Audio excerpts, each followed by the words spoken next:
Sebuah negara dikatakan maju apabila memiliki industri transportasi yang mumpuni. Namun, dewasa ini kita dihadapkan oleh sebuah dilema, di mana semakin banyak transportasi untuk memenuhi pendistribusian, semakin tinggi juga tingkat polusi udara yang dihasilkan. Revolusi kendaraan listrik kemudian menjadi jawaban terhadap masalah yang ada.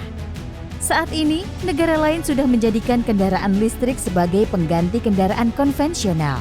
Market kendaraan listrik di Indonesia pun saat ini dikuasai oleh negara lain. Kami melakukan penelitian dan juga pengembangan kendaraan listrik di Indonesia dengan latar belakang karena kami ingin teknologi kendaraan listrik ini bisa dikuasai oleh Indonesia.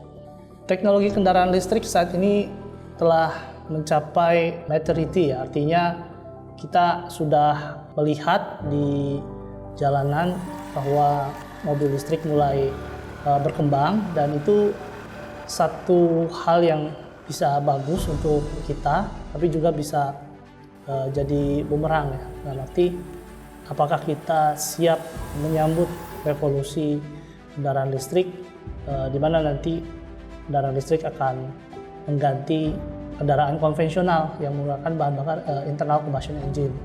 Untuk memulai penelitian dan pengembangan kendaraan listrik, kami memilih electric trike sebagai salah satu produk yang kita kembangkan di lab. Alasan yang utama adalah karena kendaraan electric trike ini tidak dimonopoli oleh perusahaan-perusahaan besar ya. Dan tujuan dari pengembangan e-trike ini adalah kita ingin menguasai teknologi-teknologi dasar yang ada di kendaraan listrik, dan juga jika memungkinkan memodifikasinya. Banyak hal yang bisa kita lakukan untuk memastikan teknologi kendaraan listrik ini bisa dikuasai oleh kita. Kami juga mengimplementasikan charging standar yang sesuai dengan standar internasional dengan charging AC tipe 2. Lalu kita juga menambahkan fitur tracking untuk mengetahui posisi kendaraan tersebut, karena tujuan utama kendaraan listrik ini untuk good delivery, untuk mengantar barang, meskipun ada model-model lain yang juga kita kembangkan seperti kendaraan pengangkut sampah dan kendaraan tourism. Saat ini e-trike sudah sampai ke TRL 7, yang berarti produknya telah tervalidasi. Semua fitur-fitur yang kita coba implementasikan dan beserta teknologinya juga sudah bisa bekerja dengan baik. Dan memang ini masa paling kritis ya, karena di sini kita akan mencoba untuk mempush agar kendaraan listrik bisa masuk ke market dan komersialisasi bisa berjalan dengan lancar. Untuk itu kita membutuhkan kerjasama dengan berbagai industri, di mana harapannya tentu e-trike ini tidak hanya sampai di penelitian, artinya e-trike bisa digunakan di jalanan dan digunakan oleh masyarakat luas. Dalam pengembangan kendaraan listrik ini, tentu kami memiliki beberapa kendala juga selama memproduksi. Yang pertama terkait dengan reliability ya, keandalan dari setiap komponen, khususnya komponen-komponen yang memang harus kita buat sendiri begitu. Meskipun dari sisi teknologi kita bisa memastikan sistem tersebut bekerja, tapi kehandalan juga menjadi yang utama. Lalu yang berikutnya juga terkait dengan pemenuhan standar keselamatan kendaraan. Dalam pengembangan kendaraan listrik, kami juga memastikan bahwa e-trike ini memenuhi standar keselamatan kendaraan, baik nasional maupun internasional.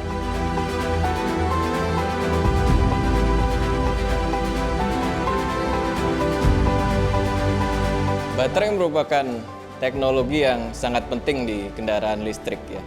Tentu ini membedakan dengan teknologi kendaraan berbahan bakar minyak.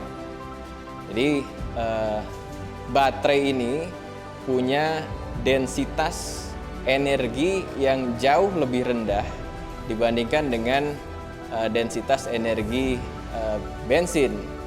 Jadi kira-kira angkanya kurang lebih sekitar 100 kali lipat. Jadi kita bisa bayangkan kalau kita bawa baterai seberat 1 kg, kemudian kita bawa bensin seberat 1 kg, maka kita akan punya energi yang 100 kali lebih rendah jika kita bawa baterainya.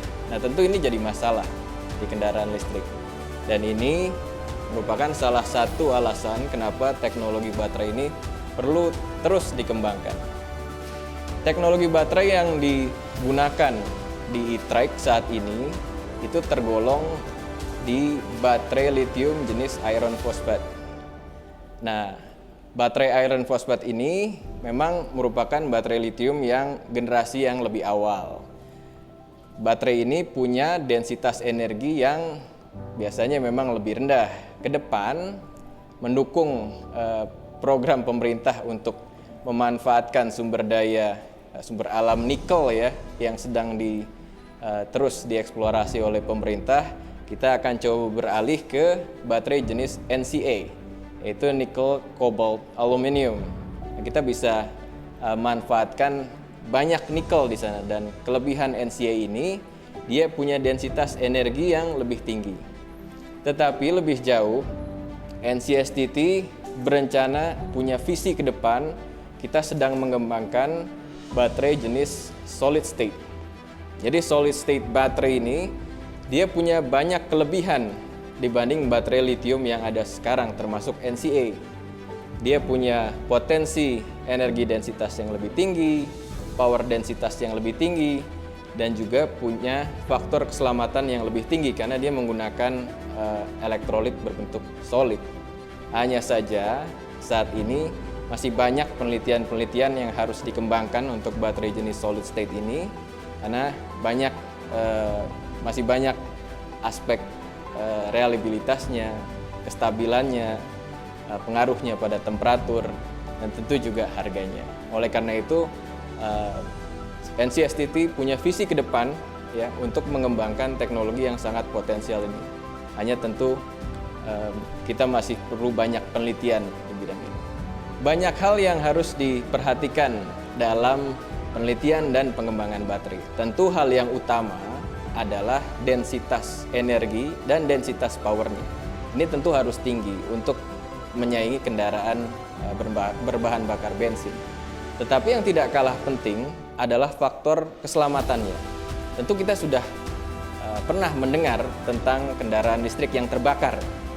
Kendaraan listrik yang terbakar ini asalnya biasanya dari baterai yang terbakar. Nah, ini fenomena yang kita kenal dengan istilah thermal runaway. Jadi baterai yang terbakar kemudian merembet ke semua kendaraan listriknya. Nah, NCSTT juga sangat memperhatikan tentang aspek keselamatan ini.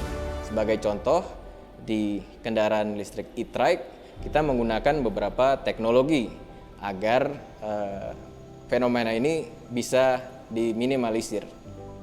Yang pertama adalah kontrol. Ya, kita punya teknologi BTMS, yaitu Battery Thermal Management System. Di situ kita berusaha untuk memonitor keadaan baterai sehingga dia tetap berada di kondisi operasi yang optimal. Kemudian kita juga menggunakan penukar kalor untuk selalu menjaga temperatur baterai dan baterai pack-nya ada di temperatur kerja yang aman.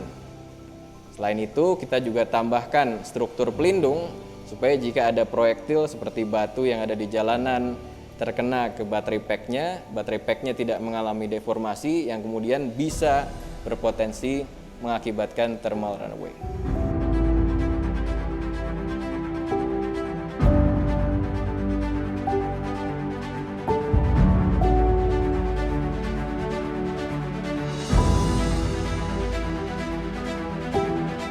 Di sini saya dan tim itu telah membuat electrical wiring diagram untuk e-trike itu sendiri. Kenapa memerlukan wiring seperti ini? Karena yang pertama, di dalam e-trike itu sendiri banyak terdapat komponen-komponen elektronika dan juga komponen sistem penggerak di dalamnya. Sehingga kita memerlukan sebuah sistem terintegrasi di mana semua komponen dari sistem elektronika tersebut itu terdapat di dalam satu board gitu.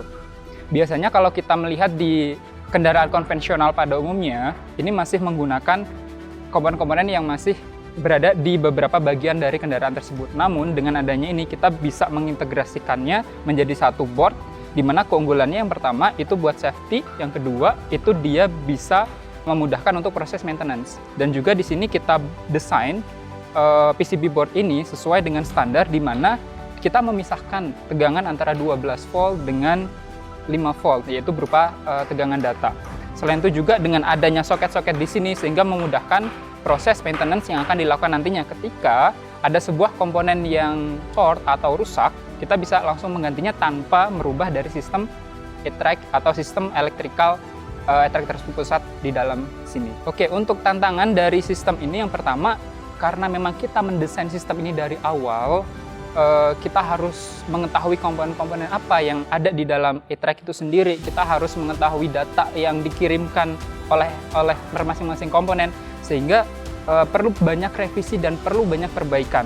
Salah satu kendalanya, salah satu tantangannya adalah ketika terjadi short circuit. Nah, itu memang pernah terjadi. Karena apa? Karena standar untuk listrik 12 volt dan 5 volt itu masih tergabung menjadi satu, sehingga itu menjadi bahan evaluasi ke kita untuk membuat sistem yang terintegrasi dan sesuai dengan standar yang ada atau standar otomotif. Oke, pada PCB ini kita akan mengintegrasikan yang pertama ada smart dashboard, yang kedua ada throttle, yang ketiga ada brake, setelah itu ada switch, lampu, baik itu lampu depan, lampu belakang, dan lampu-lampu pendukung yang lainnya, ada driver dari motor itu sendiri, ada smart key system, ada alarm, dan ada smart door lock. Setelah itu ada supply daya 5 volt yang bisa digunakan untuk mengecas handphone atau smartphone kita. Berikutnya ada kamera belakang dan fitur-fitur lainnya yang ada di e-track. Oke, PCB ini akan terus kita kembangkan sesuai dengan teknologi yang terus berkembang saat ini.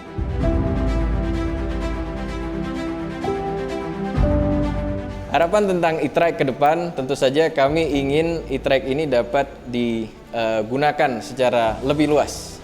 Ya, tidak hanya menjadi objek penelitian ataupun aplikasi di pasar yang niche saja, tapi punya aplikasi yang lebih luas. Saat ini kita rencanakan e-track untuk pengangkut barang, ke depan kita gunakan untuk pengangkut sampah, untuk kendaraan transportasi orang di daerah-daerah wisata, dan juga pendukung sarana perkotaan seperti pembersih jalan. Indonesia merupakan salah satu market yang sangat besar ya, untuk otomotif, terlebih lagi dengan luas wilayah yang juga besar, sehingga banyak sekali perusahaan-perusahaan di luar sana ingin penetrasi ya, ke Indonesia, jadi bagian dari supplier untuk memenuhi kebutuhan transportasi di Indonesia. Selama lebih dari 40 tahun terakhir, market di Indonesia lebih banyak dikuasai oleh perusahaan-perusahaan dari luar negeri, karena kita terus terang terlambat dalam menguasai teknologi kendaraan konvensional, yaitu internal combustion engine, sehingga kita hanya menjadi penonton ya, dari perkembangan teknologi tersebut. Nah, dengan tumbuhnya teknologi kendaraan listrik, ini sebenarnya suatu tantangan sekaligus kesempatan ya, bagi kita untuk bisa menguasai pasar dari otomotif di Indonesia. Bahkan kita sudah melihat commercial vehicle yang mana nanti cepat atau lambat itu akan masuk ke Indonesia. Oleh sebab itu kami berupaya untuk menguasai teknologi kendaraan listrik ini secepat mungkin, sehingga kita berupaya untuk menguasai pasar otomotif di Indonesia. Potensi penguasaan teknologi kendaraan listrik ini cukup besar apabila kita bisa mendesain, lalu kita bisa mengembangkan, juga kita bisa melakukan proses manufaktur di Indonesia, menjualnya juga tentu saja, dan yang terakhir maintenance ya, memelihara. itu efek ekonominya akan sangat besar, dan rasanya dengan efek ekonomi yang sangat besar tersebut akan berkontribusi terhadap pembangunan Indonesia ke depan. Jadi ini bisa dibilang salah satu cita-cita kami untuk meneliti kendaraan listrik agar kita bisa berkontribusi terhadap kesejahteraan bangsa. Berbeda dengan kendaraan konvensional lainnya, kendaraan listrik menitik beratkan kualitas teknologi baterai yang mumpuni. Melalui NCSTT, para peneliti telah bekerja sama untuk memastikan perkembangan kendaraan listrik di Indonesia berjalan dengan pesat. NCSTT berkomitmen untuk mengembangkan industri transportasi nasional dalam ekosistem inovasi yang kuat.